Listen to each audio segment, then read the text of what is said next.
नमस्ते बच्चों, स्वागत है आप सभी लोगों का हमारे YouTube चैनल में। तो आज के इस वीडियो में हम लोग स्टडी करने वाले हैं इंग्लिश का लेसन 2.2, जिसका नाम क्या है बच्चों? Nature created man and women as equals. ठीक है, तो ये आपके लेसन का नाम है जिसको हम लोग आज के इस वीडियो में स्टडी करने वाले हैं। ओके, तो चलिए फिर शुरू किया जाए, है ना। तो चलिए शुरू करते हैं। आप लोग अपने हाथ में पेंसिल ले लीजिएगा, जिससे आपको जो भी हार्ड वर्ड रहेंगे उनका मीनिंग मैं आपको बताते जाऊंगी, आप लोग लिखते जाइएगा। ठीक है, और देखो बच्चों, यहाँ पे स्टार्टिंग में वार्मिंग अप के अंदर कुछ क्वेश्चंस दिए गए हैं। तो ये क्वेश्चन के आंसर कहाँ पर है, बताओ कहाँ पे है। तो आपको बताना चाहूँगी कि मैंने ऑलरेडी इसके ऊपर वीडियो डाला हुआ है, तो आप लोग प्लेलिस्ट में जा करके उस वीडियो को देख लीजिएगा। ठीक है, इसका जो क्वेश्चन आंसर है ना, वो मैंने पहले ही करवा दिया है। ओके, चलिए बच्चों देखते हैं।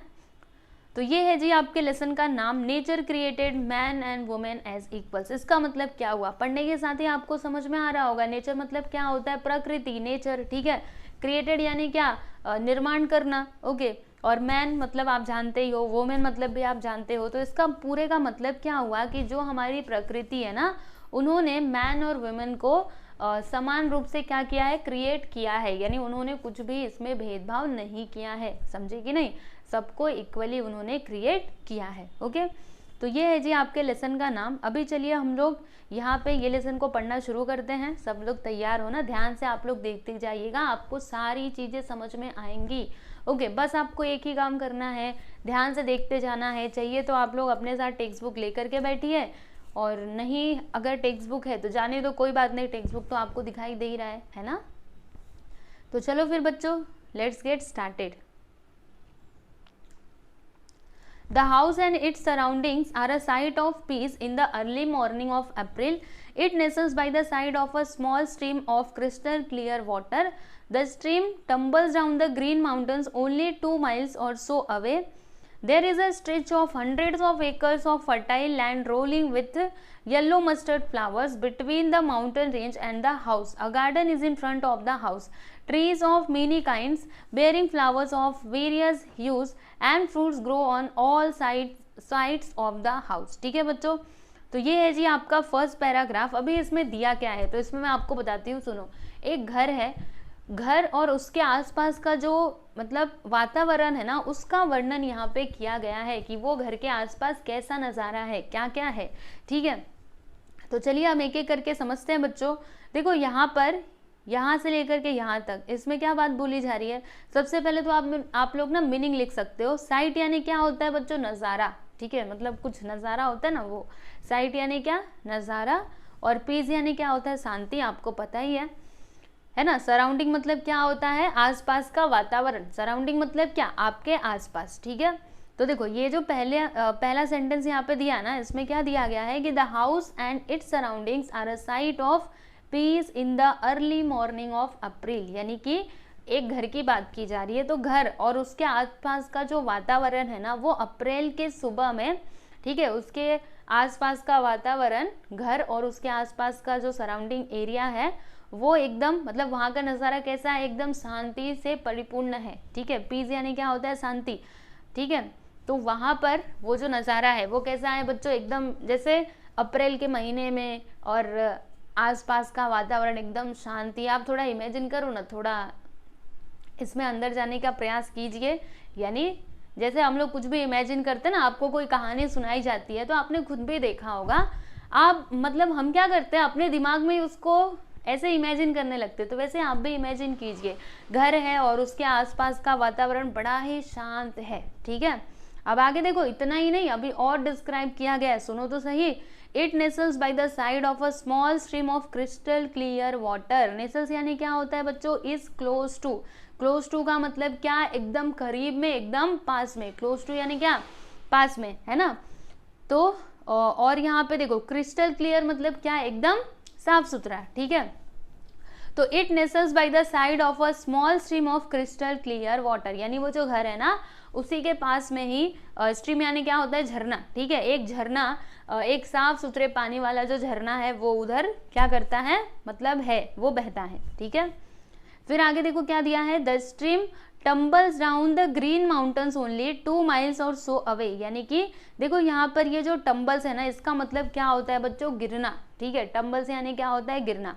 ठीक है, तो क्या होता है, द स्ट्रीम यानी वो जो स्ट्रीम है, ठीक है, टम्बल्स डाउन यानी नीचे की तरफ वो क्या होता है, गिरता है। The green mountains only 2 miles और सो अवे, मतलब वो जो घर है वहां से लगभग 2 miles के दूरी पे वो जो माउंटेन है ना, वहां से वो जो आपका झरना है वो गिरता है। ठीक है, ऐसा यहाँ पे बताया जा रहा है। अब आगे देखते हैं।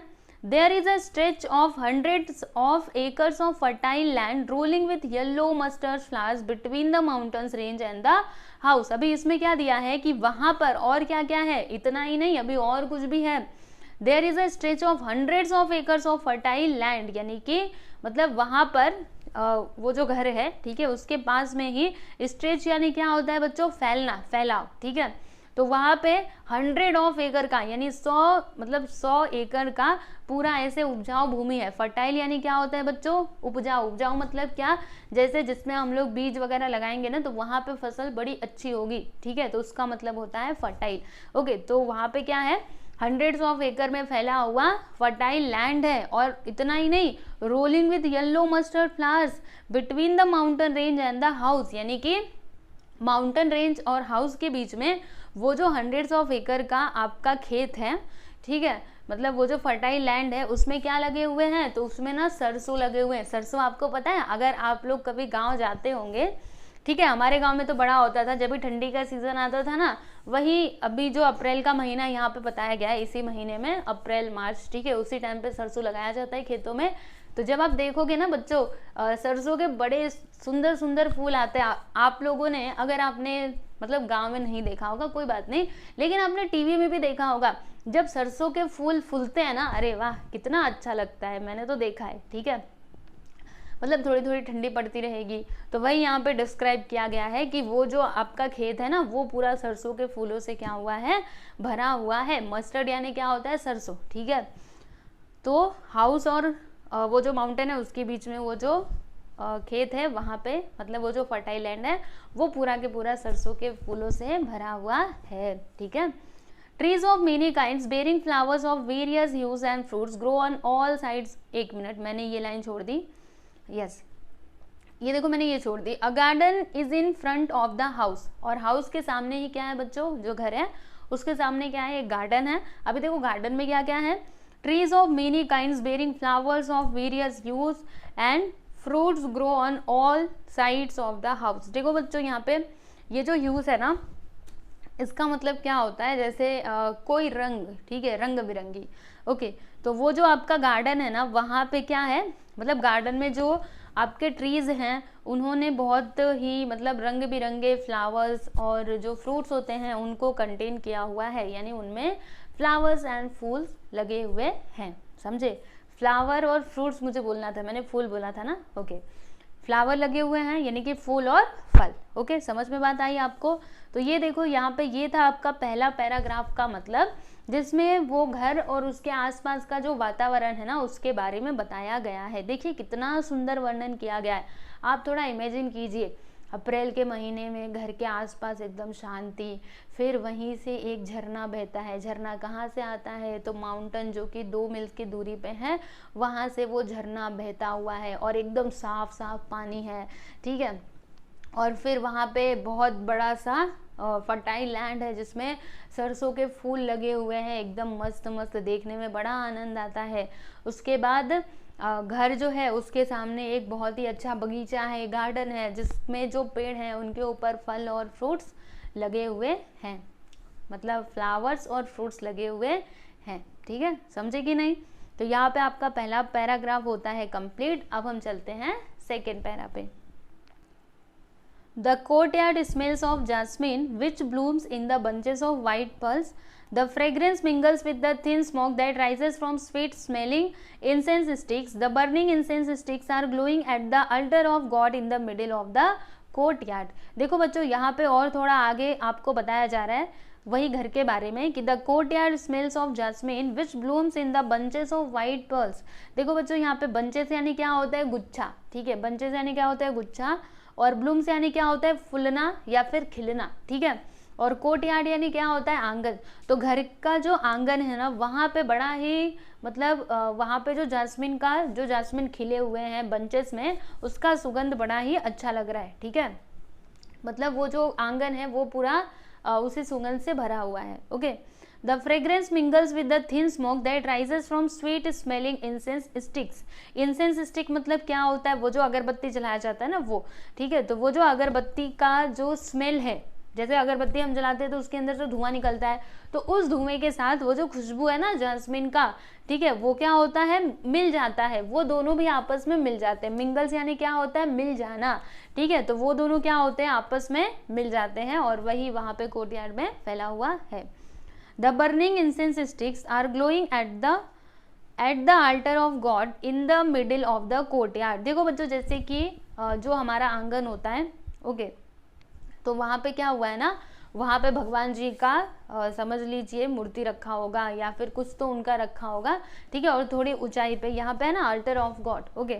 जैसे भगवान जी लोग को, मतलब भगवान जी को कैसे हम लोग अगरबत्ती लगाते हैं, भगवान जी थोड़े ऊंचे पे होते हैं ना, तो उसी प्रकार से रखा हुआ है। तो वहाँ पे वो जो अगरबत्ती जलाई गई है, ठीक है, वो क्या हो रहा है, वो ऐसे ग्लो कर रहा है, यानी कि चमक रहा है, ठीक है, हम ऐसा बोल सकते हैं। मतलब जो हमारा आंगन है उसके बीचों बीच अल्टर ऑफ गॉड यानी भगवान का जो मतलब जहाँ पे रखते हैं, टेबल हो सकता है, कुछ भी हो सकता है जिसपे हम लोग भगवान जी को रखते हैं, ठीक है, वहाँ पे वो जो अगरबत्ती जलाई गई है वो ग्लो कर रही है। ओके, तो ये था बच्चों ये सेकेंड पैराग्राफ का मतलब। आई होप कि आप लोग को समझा रहेगा। फ्रेग्रेंस यानी क्या होता है, बहुत ही अच्छी खुशबू, ठीक है। फ्रेग्रेंस यानी क्या होता है, अच्छी खुशबू, समझेगी नहीं।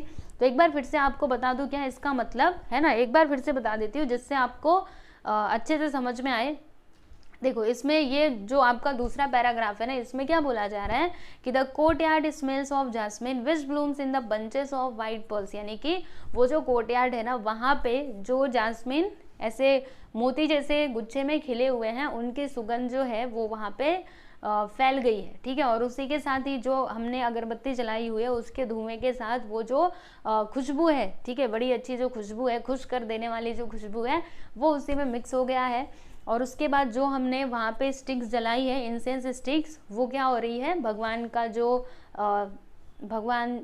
जो मतलब जो रखते हैं ना भगवान जी को, तो वहाँ पे बड़ा अच्छा क्या हो रहा है, अगरबत्ती ग्लो कर रहा है, ठीक है। तो ऐसा यहाँ पे सेकेंड पैराग्राफ में बोला गया है। चलिए अभी हम लोग आगे चलते हैं। Asangbi is in her reading room and is busy writing an article. She is a middle-aged mother of 3 children and a journalist and women's rights activist. देखो बच्चों, अभी यहाँ पे क्या दिया गया है ना, यहाँ पे असंगबी के बारे में बताया जा रहा है, जो कहाँ पर है, वो अपने रीडिंग रूम में है और वो किस में बिजी है, तो एक आर्टिकल लिखने में बिजी है, ठीक है। और ना वो क्या है बच्चों, मिडिल एज, 3 बच्चों की माँ है। मिडिल एज मतलब क्या, वो बहुत ज़्यादा उम्र की भी नहीं है और बहुत ज़्यादा कम उम्र भी नहीं है इनकी, वो बीच में है, ठीक है। और इनके कितने बच्चे हैं, तो 3 बच्चे हैं। और वो इसी के साथ साथ जर्नलिस्ट यानी कि पत्रकार भी हैं और वुमेन्स राइट्स एक्टिविस्ट। इसका मतलब क्या हुआ कि जो महिलाओं के अधिकारों की रक्षा करते हैं ना, उसकी कार्यकर्ता भी हैं। कौन, असंगबी, ठीक है। चलिए आगे देखते हैं। Lanthoi her youngest daughter enters the room, she is an intelligent girl. अब देखो बच्चों क्या होता है, इनकी जो सबसे छोटी बेटी है, यंगेस्ट मतलब क्या, सबसे छोटी, ठीक है, वो आती है रूम के अंदर और वो एक बहुत ही बुद्धिमान लड़की है। इंटेलिजेंट यानी क्या, बुद्धिमान, ठीक है। फिर देखिए आगे क्या दिया है कि टुडे, एक मिनट कहाँ गुम हो गया, ये देखो यहाँ पे, हम यहाँ पे थे ना, yes. Today she looks thoughtful and she takes a seat by her mother side. देखो बच्चों, आज वो बड़ी ही मतलब ऐसे सोच में डूबी हुई दिखाई दे रही थी और वो क्या करती है, अपनी मम्मी के पास आकर के बैठ जाती है। कौन बैठती है बच्चों, लंथोई बैठ जाती है, ठीक है। और फिर देखो क्या होता है, at the sight of her child Asangbi lovingly ask, have you finished your study my dear. देखो अभी क्या होता है, जो उसकी मम्मी है वो उसकी तरफ देखते हुए प्यार से उससे पूछती हैं कि माई डियर, तुमने अपनी स्टडी पूरी कर ली है ना। फिनिश्ड मतलब क्या, खत्म कर ली आपने अपनी स्टडी। तो ये क्या कहती है, देखो, यस मदर, हाँ mummy, I finish it last night, मैंने इसको लास्ट नाइट ही खत्म कर लिया था, ठीक है। Today being Sunday I want to do something interesting. फिर ये क्या कहती है लंतोई कि क्योंकि आज संडे है इसीलिए आज मैं कुछ इंटरेस्टिंग करना चाहती हूँ, ठीक है। फिर Lanthoi says and waits for her mother's response, यानी इतना कहने के बाद जो लंथोई है वो थोड़ा शांत हो गई और अपने मम्मी के रिस्पॉन्स का इंतजार करने लगी कि अब देखो मम्मी का जवाब क्या आता है ना। इसने बोला ना कि आज तो संडे, आज मैं कुछ तो इंटरेस्टिंग करने वाली हूँ। अब इतना बोलने के बाद वो अपने मम्मी के रिस्पॉन्स का इंतजार करने लगी। ठीक है, tell me what you want to do, Asangbi ask her quite amused, यानी कि अब जो असंगबी थी वो बड़े ही खुशी के साथ, अम्यूज्ड यानी क्या, खुश। ठीक है, यानी वो खुशी के साथ अपनी बेटी से पूछते हैं कि बताओ क्या करना चाहती हो तुम। तो देखिए क्या होता है यहाँ पे, वो जो लंथोई है वो क्या जवाब देती है कि mother, tomorrow I am going to represent the Siroi lily house as a speaker in a symposium at our school. The topic is God created man and women as equals. Will you spare some time to have discussion with me? Lanthoi presses on her mother. देखो बच्चों अभी क्या हुआ, वो जो लंथोई है वो अपनी मम्मी से कहती है कि मम्मी कल मैं क्या करने वाली हूँ, जो सिरोई लिली हाउस है ना। अब आप बोलेंगे ये सिरोई लिली हाउस क्या है, तो आप ऐसे समझिए कि वो उसका क्लास है। ठीक है, मतलब जो उसका क्लास है उसको ही हमने बोला है, यहाँ पे इन्होंने बोला है सिरोई लिली हाउस। ठीक है, जैसे क्लास के अलग अलग मतलब डिविजन्स होते हैं ना, वैसे आप समझ लीजिए कि ये भी है सिरोई लिली हाउस। ओके, तो वो क्या करने वाली है, अपने क्लास को रिप्रेजेंट करने वाली है as a speaker in a symposium. अब मुझे बताइए ये सिम्पोजियम का मतलब क्या होता है। तो देखो यहाँ पे लिखा हुआ है इसका मतलब कि a meeting at which experts have discussion on particular subject. मतलब सिम्पोजियम यानी क्या, जहाँ पर जो एक्सपर्ट्स रहते हैं ना वो आकर के किसी एक पर्टिकुलर टॉपिक के बारे में डिस्कशन करते हैं, उसके बारे में चर्चा करते हैं। ठीक है, तो वो क्या करने वाली है, अपने क्लास को रिप्रेजेंट करने वाली है। ठीक है, कौन, ये लंथोई। ठीक है, एज अ स्पीकर, मतलब वो वहाँ पे पार्ट लेने वाली है, वहाँ पे वो लोग डिस्कशन करने वाले हैं। और टॉपिक क्या है बच्चों इसका, कि God created men and women as equal, ये है इसका टॉपिक। इसने अपनी मम्मी को बताया ऐसा, और फिर अपनी मम्मी से पूछती है कि will you spare some time to have discussion with me, यानी क्या आप मुझे अपना कुछ समय दे सकती है मेरे साथ चर्चा करने के लिए। Lanthoi presses on her mother, presses मतलब क्या, उसने अपनी मम्मी को राजी कर लिया। जैसे हम लोग को कुछ चाहिए होता है तो कैसे मम्मी को बोलते हैं नहीं मम्मी दिला दो, वैसे ये भी अपनी मम्मी को उसने राजी कर लिया कि हाँ मम्मी मेरे साथ आप डिस्कशन करो इस टॉपिक के ऊपर। ठीक है, समझे कि नहीं। तो इस पैराग्राफ में किसके बारे में बताया गया, तो यहाँ पे हमें दो कैरेक्टर्स के बारे में पता चला, एक तो असंगबी और दूसरी कौन है, लंथोई। ठीक है, असंगबी कौन है, लंथोई की माँ है, और जो लंथोई है वो असंगबी की सबसे छोटी बेटी है। ठीक है, तो इसमें हमने क्या देखा, असंगबी के बारे में देखा और लंथोई के बारे में देखा।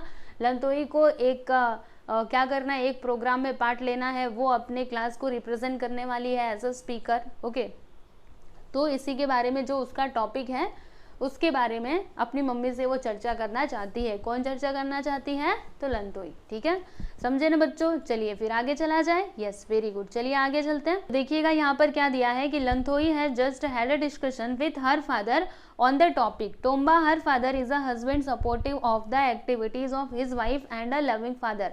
अब देखो बच्चों यहाँ पे क्या बताया जा रहा है, यहाँ पे ये बोला जा रहा है कि ये जो लंथोई है ना, अभी अभी इसके पिताजी से इसने क्या किया था, इसी टॉपिक पे डिस्कशन किया था। किसने किया था, लंथोई ने किया था। किसके साथ, अपने पापा के साथ। ठीक है, अब जो उसके पिताजी हैं उनका नाम क्या है बच्चों, टोम्बा।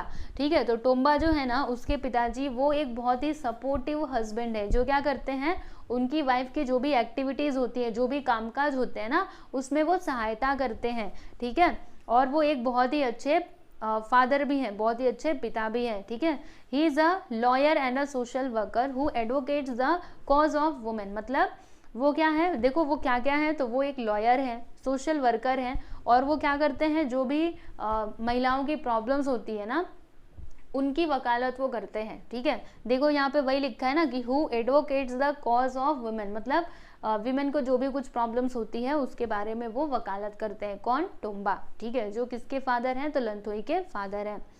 ही is always proud of his wife, the 2 daughters and the sun.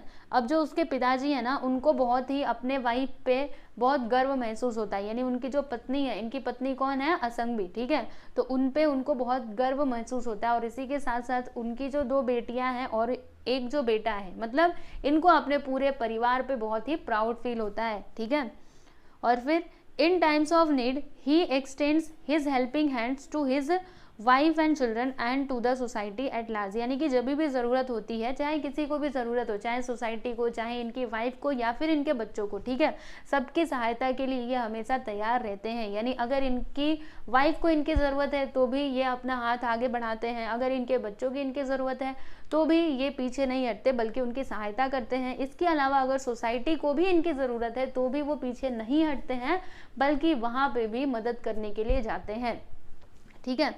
He does not discriminate, discriminate मतलब क्या होता है बच्चों, भेदभाव करना, ठीक है। तो he does not discriminate between a man's work and a woman's work anywhere, यानी वो कहीं पे भी आदमियों का काम या फिर औरतों का काम इस तरीके से भेदभाव नहीं करते हैं। उनके लिए सब कुछ क्या है, समान है, ठीक है। एवरीथिंग इज इक्वल, चाहे वो कुछ भी हो, चाहे वो मैन हो या फिर वुमेन हो, ठीक है, ये सभी को एक समान ही मानते हैं, वो किसी के साथ भेदभाव नहीं करते हैं। आपने भी देखा होगा कई जगह ऐसा होता है ना कि तू लड़की है तो ये करेगी, तू लड़का है तो ये करेगा, ऐसा होता है। आपने भी कई जगह देखा होगा, हम कभी कभी देखते हैं वर्क प्लेस पे या फिर अपने घर में ही आपने देखा होगा, ठीक है। वैसे तो अभी ये सब निकाला जा रहा है बाहर, पहले ये रहता था ज़्यादा, लेकिन अब तो ज़्यादा उतना नहीं है, लेकिन फिर भी हमको कहीं ना कहीं वो देखने के लिए मिल जाता है कि लड़की है तो खाली बस खाना ही बनाएगी, है ना, तू लड़की है ना तू खाना बना, और तू लड़का है ना बेटा तू काम पे जाएगा। ऐसे थोड़े ना होता है भाई,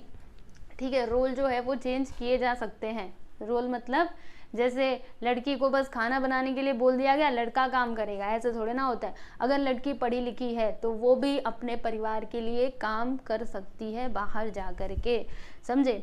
तो वही, ये कभी भेदभाव नहीं करते हैं, कौन, टोम्बा, ठीक है। फिर देखिए आगे क्या दिया है कि he shares equally with his wife in doing the household chores like cleaning, washing, cooking and feeding the children, यानी कि वो क्या करते हैं, वो अपने वाइफ की मदद करते हैं घर के कामों में, जैसे कि जो भी हाउस होल्ड कोरस होते हैं ना, जो भी रोज के काम होते हैं, जैसे कि क्लीनिंग, है ना, क्लीनिंग मतलब साफ सफाई करना, वॉशिंग, उसके बाद कुकिंग, कुकिंग मतलब खाना बनाना, और फीडिंग द चिल्ड्रन और बच्चों को खाना खिलाना, ठीक है। तो इसमें भी वो क्या करते हैं, अपनी पत्नी की सहायता करते हैं। और देखो बच्चों, हमें सब लोगों को ऐसा करना चाहिए। देखो ऐसा थोड़े ना है कि घर संभालने की जिम्मेदारी खाली बस मम्मी की ही है, ऐसा कहाँ का, मतलब कहाँ का इंसाफ है कि पूरा घर उन्हीं को दे दिया, तुम्हें खाना बनाओ, बर्तन मांजो, उसके बाद से कपड़े धो, ऐसे थोड़े ना होता है। हमें भी क्या करनी चाहिए, अपने मम्मी की, अपने जो भी घर में औरतें हैं उनकी थोड़ी बहुत तो मदद करनी चाहिए। अगर आप इतनी सी मदद कर दोगे ना तो उनको थोड़ा मतलब थोड़ा सा आपका सहायता मिलेगा, ठीक है, उनको भी काम करने में अच्छा लगेगा, वरना वो एक ही काम करते जाएंगे तो बोर नहीं हो जाएंगे। इसीलिए बच्चों क्या करना चाहिए, हमें घर पे सहायता जरूर करनी चाहिए, जैसे टोम्बा करते हैं ना उसी प्रकार से। अगर मिल करके काम करते हैं ना तो काम बहुत जल्दी भी हो जाता है और हमको ज़्यादा भारी भी नहीं लगता, नहीं तो फिर अकेले करते रहो बेचारा थक नहीं जाएगा कोई। चलो जी देखते हैं आगे। फिर देखो इसमें क्या दिया है कि यहाँ तक हमने देख लिया था ना, had he not share in this activities in the way he does his wife would not have been a successful professional। देखो बच्चों यहाँ पे कितनी अच्छी बात बोली गई है कि अगर टोम्बा अपने पत्नी की मदद नहीं करते उनके कामों में तो फिर आज वो जो इतनी सक्सेसफुल प्रोफेशनल बन पाई हैं वो नहीं बन पाती। सही बात है ना, फिर तो वो घर के कामों में ही लगी रह जाती, फिर वो कहाँ जर्नलिस्ट बन पाती, कहाँ वो विमेंस राइट्स एक्टिविस्ट बन पाती, है ना। तो जब उनको सहायता करी उनके हस्बैंड ने तब जाके वो इतना अच्छा बन पाई हैं, कौन, असंगबी, ठीक है। चलिए आगे चलते हैं। He wholeheartedly believes in equality irrespective of class, religion and gender, यानी कि वो बहुत ही ज़्यादा इक्वलिटी में भरोसा करते हैं, ठीक है। वो किसी के रिलीजन या फिर जेंडर के आधार पर या फिर कोई किसी का क्लास कैसा, मिडिल क्लास, अपर, ठीक है, इस बेस पे वो कभी भी डिस्क्रिमिनेशन करते ही नहीं है, वो बस इक्वलिटी में ही भरोसा रखते हैं, ठीक है। In his discussion with his daughter he laments over the great injustice done on women in the society, telling her, my dear child, the world is still full of inequalities, we have to find a way to bring equality between men and women। देखो बच्चों अभी क्या होता है, यहाँ पे एक word आया है आपको बता दो, ये देखो लेमेंट्स। लेमेंट्स का मतलब क्या होता है बच्चों, दुख के साथ, ठीक है, दुख के साथ हम कोई बात कहते हैं ना तो उसको यहाँ पे क्या बोला गया है, लेमेंट्स, ओके। तो अभी यहाँ पे क्या दिया है कि इन हिज डिस्कशन, यानी कि उनके डिस्कशन में विद हिज डॉटर, उनकी बेटी के साथ जब भी वो डिस्कशन कर रहे थे, he laments over the great injustice done on women in the society, वो बड़े ही दुख के साथ, ठीक है, बड़े ही भारी मन से वो अपनी बेटी को बताते हैं कि बेटा, माय डियर चाइल्ड, ठीक है, वो क्या कहते हैं कि ये जो मतलब अभी भी, ठीक है, हमारे घर में तो ऐसा नहीं होता है, क्योंकि मैं तो ऐसा होने नहीं देता, मैं कभी भी कोई भेदभाव नहीं करता, बल्कि मैं तुम्हारी मम्मी के कामों में भी मदद करता हूँ, लेकिन अभी भी हमारी सोसाइटी में जो महिलाएं हैं उनके साथ भेदभाव किया जाता है, उनके साथ इनजस्टिस होता है, यानी कि अन्याय होता है, ठीक है।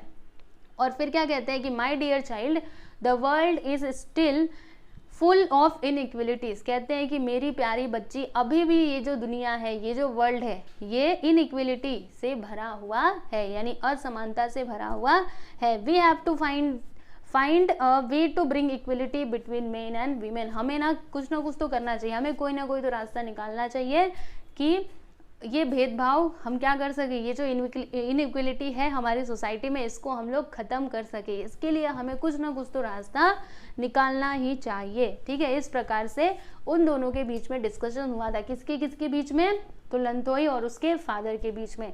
समझ में आया ना आप लोगों को। तो ये जो आपका पैराग्राफ था, इसमें हमने किसके बारे में देखा, तो इनइक्वलिटी को हटाना और इक्वलिटी लाना, इसके बारे में हमने यहाँ पे देखा, ठीक है। आगे बढ़ा जाए, पक्का। चलो फिर देखो यहाँ पे अभी अगला पैराग्राफ, हर father's words are still ringing in the ears of Lanthoi and she tells her mother of what her father has told her. देखो बच्चों, उसके जो पिताजी के बातें थी ना, वो अभी भी उसके कानों में क्या हो रही थी, गूंज रही थी। किसके कानों में, लंथोई के कानों में, क्योंकि अभी अभी अपने पिताजी से उसने इस बारे में डिस्कस किया था, ठीक है। और फिर वो अपनी मदर से कहती है, मतलब मदर से, अपनी मम्मी से वो बताते हुए बता रही थी, और फिर वो जो डिस्कशन हुआ था, उसके पिताजी ने जो उसको बोला था, वो सारी चीज़ें उसके कानों में अभी भी गूंज रही थी, ठीक है। और उसके पापा ने जो कुछ भी बताया था वो अपनी मम्मी को बता रही थी, मतलब वही आपस में वो लोग भी चर्चा कर रहे थे, ठीक है। चलिए जी आगे चलते हैं। तो अब देखिए यहाँ पे क्या दिया है कि appreciative of her husband for his views, Asangbi says your father is right. अब जो असंगबी है, यानी जो लंथोई की माँ है, वो अपने फादर ने अपने हस्बैंड की प्रशंसा करते हुए क्या कहती हैं कि योर फादर इज राइट, ठीक है। क्या कहा इसने, असंगबी ने क्या बोला कि तुम्हारे पिताजी बिल्कुल सही हैं, वो सही बात कह रहे हैं। In no society do women enjoy the same opportunities enjoyed by man, यानी कि सोसाइटी में क्या होता है, जो महिलाएं होती हैं वो जैसे कि जो मैन होते हैं, जो आदमी लोग होते हैं ना, आदमी और औरत में अभी भी भेदभाव किया जाता है, यानी आदमियों को जितना अपॉर्चुनिटी दिया जाता है उतना महिलाओं को नहीं दिया जाता है, अभी भी सोसाइटी में ये डिस्क्रिमिनेशन है, ठीक है। फिर आगे देखिएगा, it is because of your father that I feel no difference or inequality at home, but outside our home I have seen that women have been subjugated in many ways. देखो बच्चों, अब यहाँ पे जो उसकी मम्मी है, ठीक है, वो बता रही हैं अपने बेटी को कि देखो बेटा, क्या होता है कि तुम्हारे पापा की वजह से मुझे तो ऐसा फील नहीं होता कि आदमी और औरत में क्या है, कोई भी मतलब भेदभाव है, ठीक है। मुझे यहाँ पे इक्वलिटी फील होता है, किसकी वजह से, तुम्हारे पापा की वजह से, क्योंकि वो भेदभाव करते ही नहीं है। लेकिन अभी भी हमारी सोसाइटी में क्या होता है, जो विमेंस होती है ना, उनको बहुत परेशानियों का सामना करना पड़ता है, क्योंकि उनके साथ भेदभाव किया जाता है, ठीक है। सब्जुगेटेड मतलब क्या होता है बच्चों, देखो यहाँ पे लिखा हुआ है कंट्रोल एंड डोमिनेटेड ओवर, यानी कि उनको एक कंट्रोल में रखा जाता है, ठीक है, कंट्रोल में रखना चाहिए, लेकिन ऐसा भी नहीं कि उसको पूरा तुम पैक ही करके रख दो, तुम्हें घर से बाहर नहीं जाना, ये नहीं करना, वो नहीं करना। अगर आप किसी को भी इतना रोका टोकी करोगे, किसी को भी बहुत गुस्सा आएगा, है ना। देखो आप एक काम कर सकते हो, आप ना अपने बच्चों को समझा सकते हो, ठीक है, उनको अच्छे से आप समझा दीजिए, फिर उनकी मर्जी, वो चाहे जो करे, है ना। इतना भी आप रोका टोकी करोगे, डिस्क्रिमिनेट करोगे कि तू लड़का है तो जा और तू लड़की है तो नहीं जा सकती, या फिर तू लड़का है तो ये काम करेगा, तू लड़की है तो तेरे को यही काम करना है, ऐसा आप किसी के ऊपर दबाव नहीं डाल सकते, ठीक है। तो वही यहाँ पे बता रही हैं कि अभी भी हमारी सोसाइटी में ऐसा होता है, ठीक है।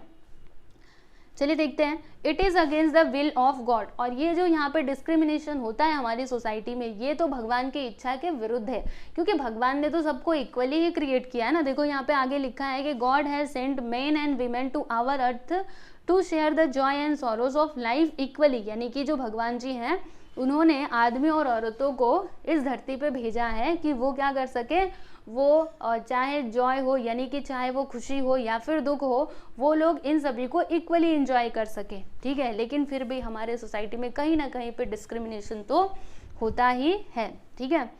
और आगे क्या दिया है, to share his blessings and to enjoy the bounty of nature equally, this is what your topic means. और वही यहाँ पे उसकी जो मदर हैं वो बता रही हैं कि भगवान जी ने सबको, चाहे वो आदमी हो औरत हो, सबको इसीलिए भेजा है ताकि वो लोग क्या कर सके, समान रूप से सारे दुख जो भी यहाँ पे नेचर में जो भी अच्छी अच्छी चीज़ें हैं, ठीक है, सबको ये लोग एक साथ एंजॉय कर सके इक्वली, ना कि भेदभाव करके, ठीक है।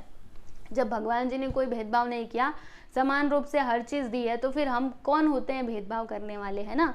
तो इसे अगर कहीं पे भी है तो हमें उसे बाहर निकालने का प्रयास करना चाहिए, है ना।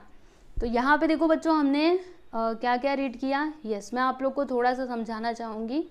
ओके देखो बच्चों, हमने यहाँ से लेकर के यहाँ से शुरू किया था ना आपका लेसन, और यहाँ तक हमने स्टडी कर लिया है, ठीक है, यहाँ तक, जिसमें हमने 3 कैरेक्टर्स के बारे में जाना, कौन कौन, असंगबी के बारे में, लमतोई के बारे में, और जो उसके फादर रहते हैं टोम्बा, उनके बारे में, ठीक है।